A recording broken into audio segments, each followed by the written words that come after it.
पण त्या मूर्तीकडे आपण जी श्रद्धेने पाहतो आणि एक्सपेक्ट करतो की देवा तू माझं सगळं आज व्यवस्थित कर. फक्तच आपल्याच नावाचं स्पेलिंग, आपल्याच डेट ऑफ बर्थला कधी कधी एनिमी असलेलं 6 महिन्यामध्ये कॅन्सर रिपोर्ट हा नील आला की लोक काय काय म्हणतात खूप पाणी प्या. पण तसंही शास्त्रामध्ये कुठे लिहिलेलं नाही की खूप पाणी प्यायचं. ब्रेन हे बॉडीमध्ये त्याचं एकच फंक्शन आहे बॉडी पार्ट्सला सिग्नल पाठवणं. तर सक्सेस हे सगळ्यांनाच बाय नेचर बाय बर्थ सगळ्यांना अवेलेबल असतं. न्यूमरोलॉजीची साथ घेतली तर तुम्ही कुठल्याही प्रकारचे रिलेशनशिप चांगले करू शकता. आणि एक थोडंसं टायगर श्रॉफचं पण आपण एक्झाम्पल दिलं ना की तो पण लोक म्हणतात अरे हो का बरं मग मी पण करतो. म्हणून 10-12 वर्षाचा मुलगा तो कधीच बोलला नाही. जन्मलेल्या बालकापासूनच त्याचं पहिल्यांदा नावच आणि स्पेलिंगच व्यवस्थित केलं ना तर त्याला तेवढे अडथळे येत नाही जेवढे आपल्याला आले. स्पेलिंग आणि सिग्नेचर. आता हे स्पेलिंग सिग्नेचर हे पण कसं लिहायचं आहे ना पण इंग्लिश वापरतो आणि त्याच्यामुळे ते अलाइनमेंट सगळी चुकते आपल्या नावाची.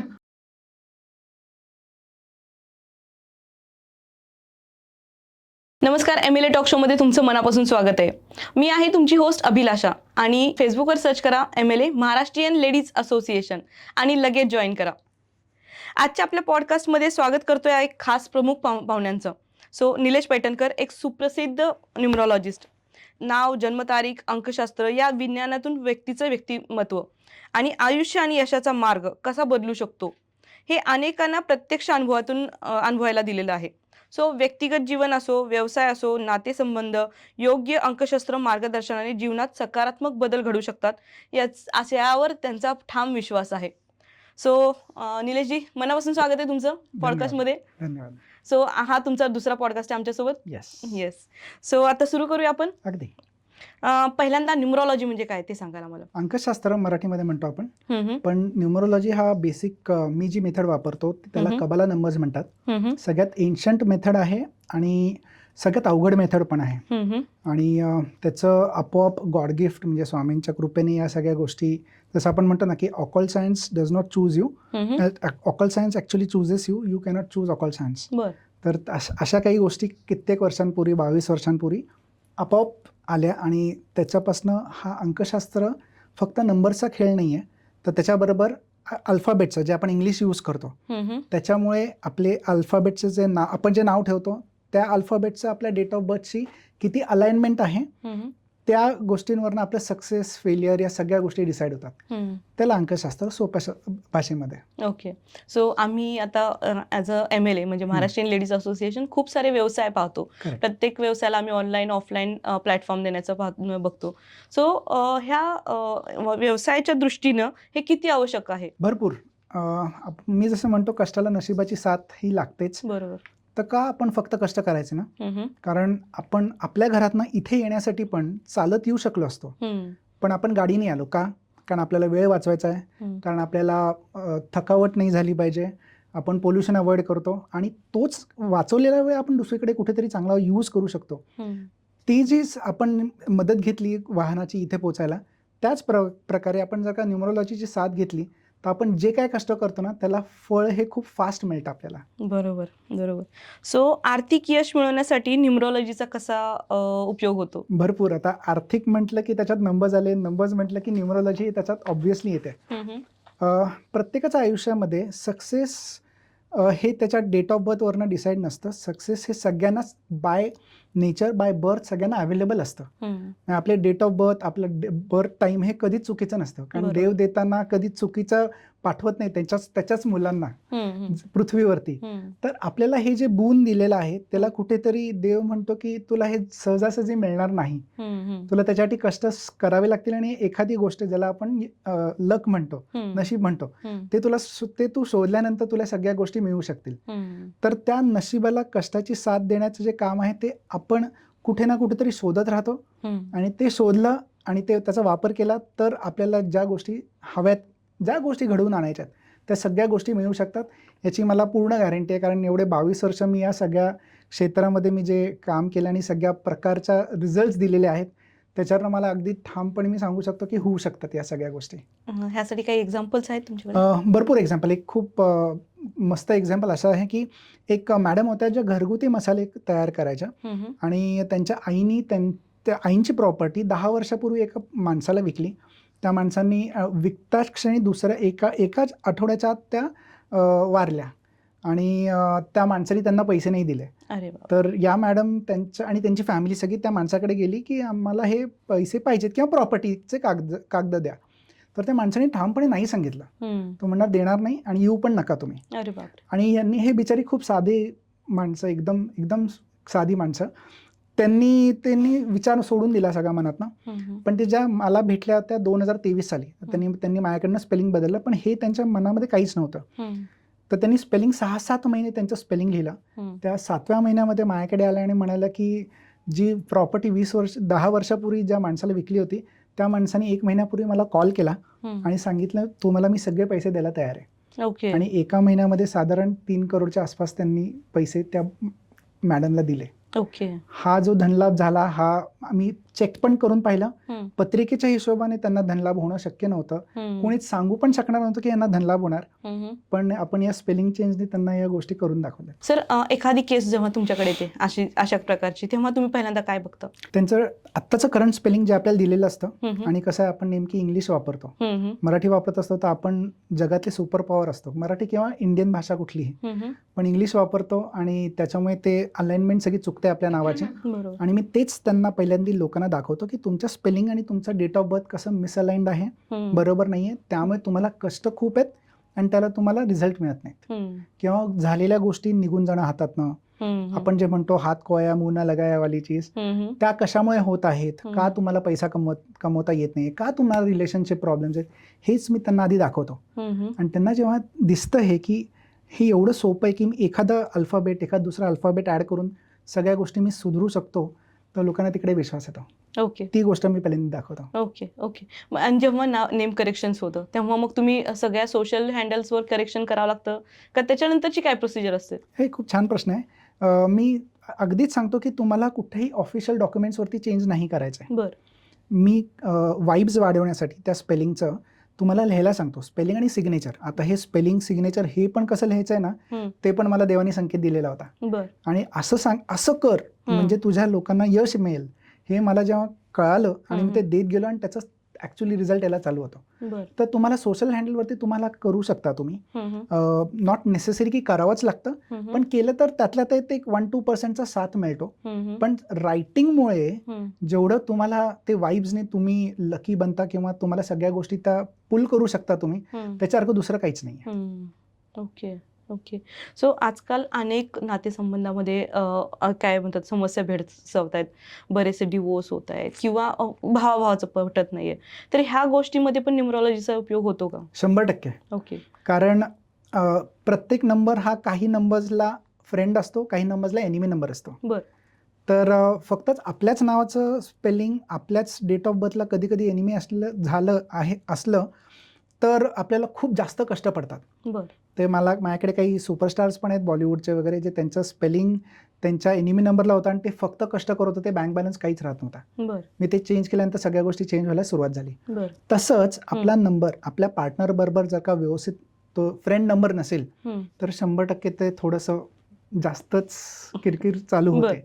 आणि एनिमी नंबर जर का तो आला तर खूप जास्त भांडणं व्हायची शक्यता असते. पण ह्याच्यामध्ये पण आपण त्यांना उपाय देऊ शकतो. नाही असं नाहीये की हे नाही तुटलंच पाहिजे असं नाही, पण आजकाल लोकांना तेवढा पेशन्स नाहीये की आपलं रिलेशनशिप चांगले करावेत किंवा दोघांनी कुठेतरी नंतर घ्यावं, कोणी मध्यम मार्ग काढावा, हे कोणीच काही करत नाही. त्यामुळे न्यूमरोलॉजीची साथ घेतली तर तुम्ही कुठल्याही प्रकारचे रिलेशनशिप चांगले करू शकता. हे फक्त नात्यांमध्ये म्हणजे आपल्या घरामध्ये नाही, तर तुम्ही जेव्हा पार्टनरशिप करता, बिझनेस पार्टनर्स तुम्ही बघता, त्याची पण तुम्ही जर का व्यवस्थित जर का डिसाईड करून केलं की हा घ्यायचा किंवा हा नाही घ्यायचा, तर तुमचा बिझनेस डेफिनेटली वाचू शकतो. सुपर. सो जेव्हा न्यूमरोलॉजिकल आपण नेम करेक्शन करतो तेव्हा मग तुम्ही कोरिलेट तुमच्या पार्टनर सोबत पण करता का? म्हणजे इन केस की समजा आता मी माझ्यासाठी करून घेतले, सो तेव्हाच मी माझ्या मिस्टरांसाठी पण नाही का की असं होणार नाही ना की माझं नेम करेक्शन झालंय आणि मग आमच्या दोघात वाद सुरू झाले, असं नाही, तसं कधीच होत नाही. बरं, तुम्ही जे मगाशी मी सांगितलं तुमचे डेट ऑफ बर्थ पहिल्यांदा चेक करतो आपण, किती जुळलेले आहेत नाही जुळलेले आहेत, आणि तुमचं जेव्हा आपण स्पेलिंग चेंज करतो त्याच्याप्रमाणे तुम्हाला यश मिळतं. ते न्यूमरोलॉजी मी जे करून देतो त्याच्याने कधीच चुकणं शक्यच नाहीये, कारण मी 7 प्रकारे चेक करतो जे आतापर्यंत कोणी चेक नाही करत. आणि ते चेक केलं आणि मी गॅरंटी देऊन सांगतो की ह्याच्यात मला चूक दाखवा. बरं. सो आजकाल लोक म्हणतात की न्यूमरॉलॉजी एक प्रकारचं ॲडिक्शन झालेलं आहे. सो तुमचं ह्याबद्दल काय मत आहे? कुठल्याही प्रकारचं यूज करणं स्वाभाविक आहे.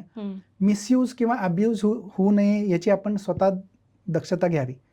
कारण इथपर्यंत म्हटलं की लोक काय काय म्हणतात खूप पाणी प्या, पण तसंही शास्त्रामध्ये कुठे लिहिलेलं नाही की खूप पाणी प्यायचं. मॉडरेट कुठल्याही प्रकारे केलं तर चांगलं असतं. आणि मी जसं मगाशी एक्झाम्पल दिलं की तुम्हाला घरातनं इथे पोचायचं आहे, तुम्हाला गाडीनी तुम्ही पटकन येऊ शकता, तर न्यूमरोलॉजी तुम्ही काही क्षेत्रामध्ये ठिकाणी यूज केलं ना तर त्याचं ॲडिक्शन कधी लागतच नाही. आणि झालं तरीही ते चुकीचं काहीच नाही आहे. त्याच्याने होणारा हा फायदाच आहे. तुम्ही एकही सक्सेसफुल माणूस अजूनपर्यंत मी पाहिला नाहीये ज्यांनी अशा प्रकारची हेल्प नाही घेतली आणि तो तिथपर्यंत नाही पोचला. इनफॅक्ट तो जेवढं हेल्प घेत राहतो तो तेवढा त्या सक्सेस रेटला तो पोहोचत जातो. बरोबर. आणि का नाही करावं, एकच लाईफ आहे. बरोबर. Let's make it large and big. Right. So खूप मोठे स्टार्स पण घेत आहेत किंवा मूवीच्या नावामध्ये पण करेक्शन केलं जातं. इव्हन सगळ्याच गोष्टीमध्ये करेक्शन्स दिसत आहेत आजकाल आणि लोक खूप फॉलो करतात. सो रोजच्या दिनचर्यामध्ये आपण ह्या न्यूमरोलॉजीचा यूज करू शकतो का? हो, म्हणजे आता पहिल्यांदा स्पेलिंग आपण मी जे देतो ते स्पेलिंग आणि सिग्नेचर आपण लिहायला चालू केली दररोज, तर तो त्या दिवशीचा इफेक्ट डेफिनेटली जाणवतो. बरं.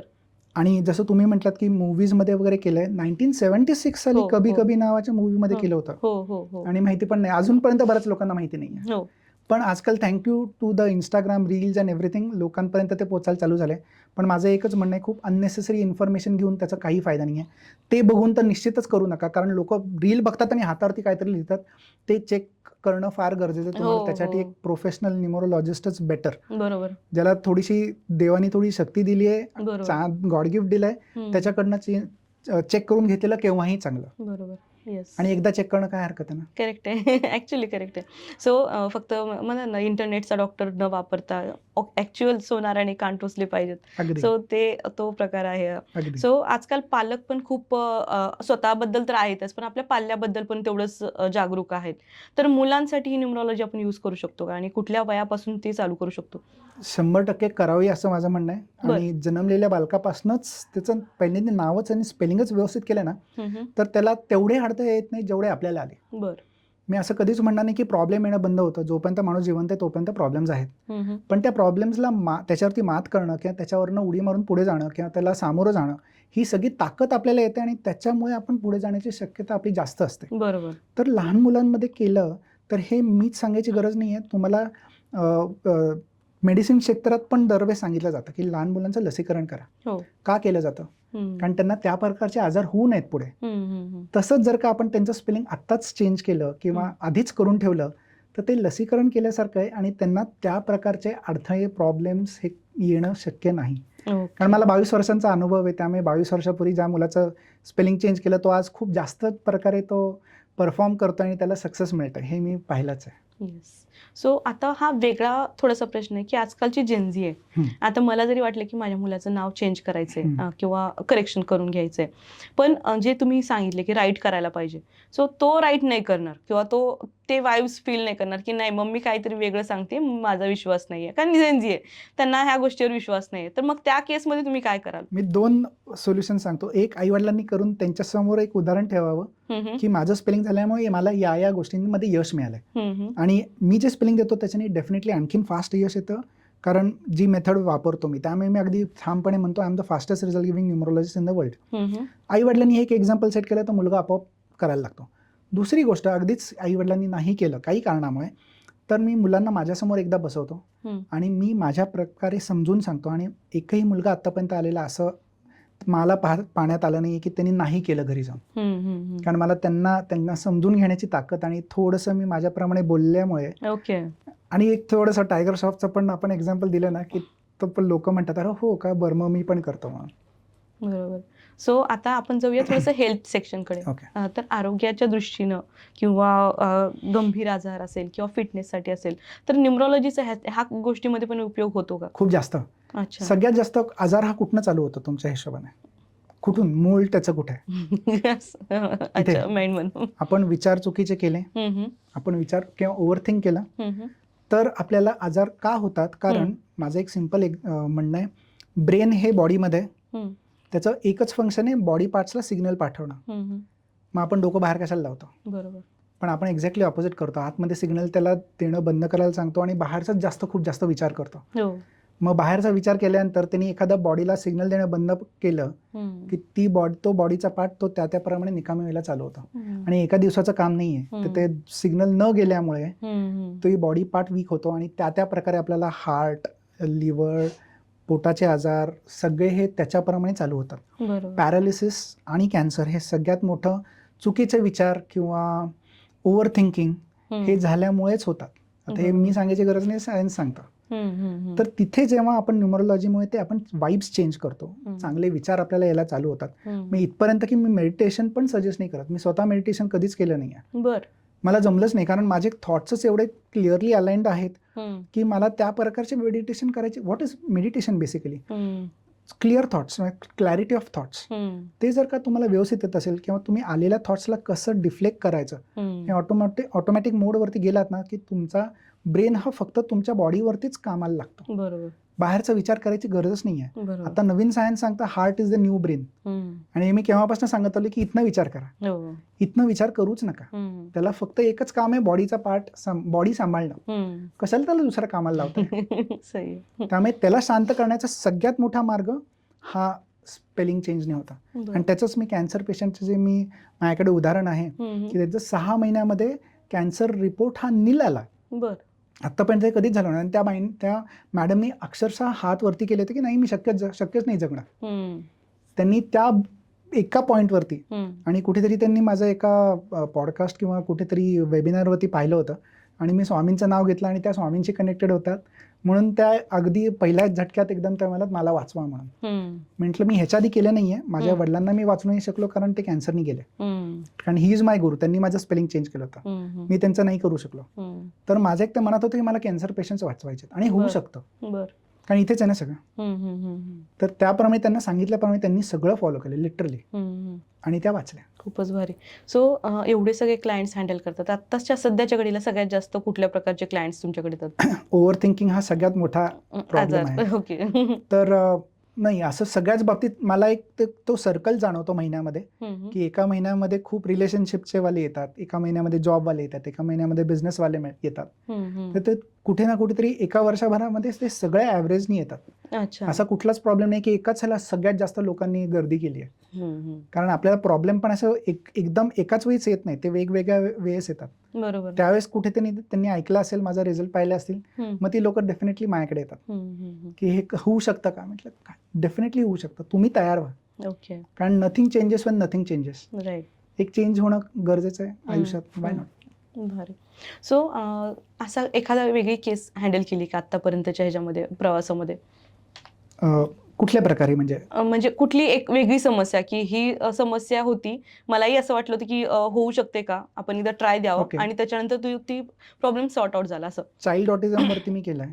आता चाइल्ड ऑटिझम लोक ऑलमोस्ट ते हारतातच, आई वडील, की नाही याचं काही होऊ शकत. पण आता एका मूवीमध्ये पण त्याच्याबद्दल बरंच काय काय सांगितलं गेलं, आणि माझं पहिल्यापासून हे म्हणणं होतं की हे परत ब्रेनची रिलेटेड आहे. तुम्ही जर का त्या चाइल्डला ती सवय लावली त्याच्या स्पेलिंगनी, जे आपण करून देतो, तर त्याचं डेफिनेटली सगळे स्किल्स हे त्याप्रमाणे वळतील आणि त्याला ऑलमोस्ट 90-95% सामान्य माणसासारखं जगता येईल, हे मी सांगू शकलो. तर एक 10-12 वर्षाचा मुलगा, तो कधीच बोलला नाही. म्हणजे लहानपणी अगदी स्टार्टिंगला थोडंसं बोलला, त्याच्यानंतर त्यांनी बोलणं बंद केलं होतं. तो बोलायचाच नाही, काय माहिती कशामुळे. 3 ते 4 महिने त्याचं स्पेलिंग आम्ही लिहायला चालू केलं, आणि ते पण कसं, त्याला लिहिता वाचता काहीच येत नव्हतं. तर त्याच्या आईनेच आयडिया काढली की रांगोळी काढली, म्हणजे रांगोळी पसरली आणि त्याचं बोटानी त्याला सवय लावली. आणि त्याची आई त्याच्याबरोबर दररोज सकाळी, मी जसं सांगितल्याप्रमाणे, जेवढ्या वेळेस त्यांनी लिहायचं असतं तेवढ्या वेळेस ते स्पेलिंग लिहिलं, आणि 4थ्या महिन्यात त्या मुलांनी एकदम बोलायला चालू केलं. अरे वा. आणि सगळं म्हणजे तुटक पण सगळं बोलायला चालू केलं की मी आज बसणार आहे, मला आज हे हवंय, मला भूक लागली, मला हे दे, मला हे नको, मी आज करणार नाही, इथपर्यंत बोलायला लागला. आणि त्यांनी जेव्हा मला फोन केला, लिटरली मला पण अश्रू आले. ते त्या तर रडतच होत्या की हे कसं काय चमत्कार घडला. म्हटलं हे सगळं देवाचं आहे, मी फक्त एक निमित्त मात्र आहे. सो तुम्ही आता बोलताना एक टायगर शॉपचा पण उल्लेख केला आणि बाकी पण सेलिब्रिटीज तुमच्याशी कनेक्टेड आहेत. करेक्ट. सो ते कनेक्शन कसे मिळतात तुम्हाला, म्हणजे हे पण मला माझ्या हिशोबाने देव पाठवतो. ओके. हे सगळं देवांनी ठरवलेलं आहे. कारण अगेन मी लोकांना सांगतो स्पेलिंग लिहा तुम्ही. मी माझं पण स्पेलिंग दररोज 2दा लिहितो आणि त्यामुळे हे लकचा जो पार्ट आहे ना, ते आपोआप गोष्टी होतात. ओके, बर. सो न्यूमरॉलॉजी काही लोक म्हणतात की अंधश्रद्धा आहे, तर तुम्हाला काय वाटतं? ऑब्व्हियसली तुमचं प्रोफेशन आहे, अंधश्रद्धा तर नाही, एक शास्त्र आहे, पण त्या लोकांसाठी तुम्ही काय बोलाल? हो, त्यांना काय, मला पण आधी स्टार्टिंगला हेच वाटायचं. बर. कारण मी तसं बघायला तर गुड स्टुडंट आहे. बर. मला सगळं चांगलं, अकाउंट्समध्ये मी फायनान्स बॅकग्राऊंडचा, मग अभ्यासामध्ये BCom, MCom, CWA, CA, MBA finance केलं. पण ज्यावेळेस CA करत होतो तोपर्यंत असं होतं की हां ठीक आहे, मी अभ्यास केला की मी पास होणार आहे. पण ज्यावेळेस 3 वेळा नापास झालो त्यावेळेस मला समजलंच नाही हे का असं होत आहे. मग त्या गोष्टी जे आपण फुल कॉन्फिडंट असतो की मला सगळं येतं आणि मीच करू शकतो, ती अहमवृत्ती थोडीशी बंद होते आणि मग अंधश्रद्धेकडे थोडंसं आपण वळतो, किती नाही म्हणा. तसंच मी वळायचा प्रयत्न केला, पण मला जिथे जिथे ज्योतिषशास्त्रांनी सांगितलं की हा व्हायला पाहिजे या अटेम्प्टला, पण मी नाही झालो, तिकडे परत माझा विश्वास थोडा कमी पडला. पण जेव्हा माझ्या वडिलांनी माझं स्पेलिंग बदललं आणि मी ज्या प्रकारे पास झालो ना, तर मग मला वाटलं की ही अंधश्रद्धा कायम आहे. तरी पण त्यावेळेस मी माझ्या वडिलांना म्हटलं की माझ्या अभ्यासामुळे झाले ते त्याच्यामुळे नसेल झालं. त्यावेळेस वडील मला म्हणाले होते की तुझ्या मित्रांना आण जे फेल झाले, त्यांचं स्पेलिंग बदललं, ते पास झाले. ओके. आणि मग तेव्हा वाटलं दॅट दिस सायन्स इज, त्यावेळेस वाटलं दिस सायन्स इज वर्किंग समवेअर. कारण हे नुसतं अंधश्रद्धा नाही आहे, कुठेतरी आपण काहीतरी करून थांबत नाही आहे. हे नंबर्सचं, अल्फाबेटचं कुठेतरी ते जाळं आहे आणि त्याचा आपण करेक्ट उपयोग केला तर आहेच ना. आपण तसंही म्हणतो देव आहे, देव आहे, पण कुठल्याही माणसाने ना देव पाहिला ना ऐकलाय. बरोबर. मग तरी आपण देवाला फॉलो करतोय. आता मोठा आपला गणपती उत्सव झाला, पण त्या मूर्तीकडे आपण जी श्रद्धेने पाहतो आणि एक्सपेक्ट करतो की देवा तू माझं सगळं आज व्यवस्थित कर, आणि तो देव त्याच मूर्तीतनं त्याला तथास्तु म्हणतो. ही आपण अंधश्रद्धा म्हणा, सायन्स म्हणा, काही म्हणा, अल्टिमेटली आपलं काम झाल्याशी मतलब ना. बरोबर, बरोबर. सो श्रोत्यांना, म्हणजे आपण जे ऐकतायत त्यांना एक जीवनाचा मंत्र द्यायचा असेल, जीवन मंत्र द्यायचा असेल न्यूमरॉलॉजीसाठी, तर तुम्ही काय द्याल? मी हेच सांगेल की कष्ट तर सोडू नका अजिबात, पण त्याला नशिबाची साथ पाहिजे. पण माझ्याकडे एक नवीन इक्वेशन मीच तयार केलं होतं. आतापर्यंत मी ऐकत आलो होतो की 99% हार्डवर्क, 1% लक. मी उलट म्हणतो 1% लक आधी घ्या, तुमचे 99% हार्डवर्क खूप सोपे होऊन जातील. बरोबर. आणि आपण आज काय करतो, 99% हार्डवर्क करायच्या मागे लागतो, पण 99% हार्डवर्क कोणीच करत नाही. ते 40, 50, 60, 80, 90% पोहोचतात. मग म्हणतात मला यश नाही मिळालं. Not fair. एवढे सक्सेसफुल आपण क्रिकेटर्स पाहतो, फुटबॉल प्लेयर्स पाहतो, ते का तिथपर्यंत पोहोचलेत? कारण त्यांनी अशक्य मेहनत केली. इव्हन सचिन तेंडुलकर पण अशक्य मेहनत आहे. तुम्ही त्या प्रकारची मेहनत केली का? पण जर का तुम्ही तेच 1% लकनी केलं ना, तर ऍटलिस्ट त्यांच्या ते सचिन तेंडुलकर बॅटिंग करताना त्यांच्या समोरच्या क्रीजमध्ये तुम्ही उभं तरी राहाल. बरोबर. त्यांच्यासारखं बनणं अवघड आहे, पण त्यांच्या समोर तरी उभे राहाल किंवा त्यांच्या टीममध्ये तरी असाल. हे मात्र तुम्ही निश्चित लकच्या सहाय्याने आणि न्यूमरोलॉजीच्या सहाय्याने डेफिनेटली होऊ शकतात. सुपर. सो आज हेच म्हणेल की 1% लक आधी घ्या आणि मग 99% हार्डवर्क करा, तुमची अख्खी जर्नी सोपी जाते. सो निलेशजी, तुम्ही आज इथं आलात आणि खूप इन्फॉर्मेशन दिली, इम्पॉर्टंट. सो हे सगळ्यांसाठी ॲप्लिकेबल आहे, लहान मुलांसाठी, जे आजारी आहेत, सगळेच नॉर्मल जे एंटरप्रेन्योर्स आहेत, नॉर्मल लोक आहेत, त्यांना सगळ्यांसाठी ॲप्लिकेबल आहे न्यूमरॉलॉजी. जर आपला नाव आपल्या ह्याच्याशी अलाईन असेल, एनर्जीशी अलाईन असेल, तर निश्चित यश तुमचंच आहे. 100%. सो निलेशजींना भेटण्यासाठी मी त्यांचा नंबर मी निश्चितच शेअर करेन. सर, तुम्ही इथं आलात आणि आमच्यासोबत खूप इन्फॉर्मेशन शेअर केली, त्याबद्दल मनापासून धन्यवाद. छान वाटलं. धन्यवाद. थँक्यू.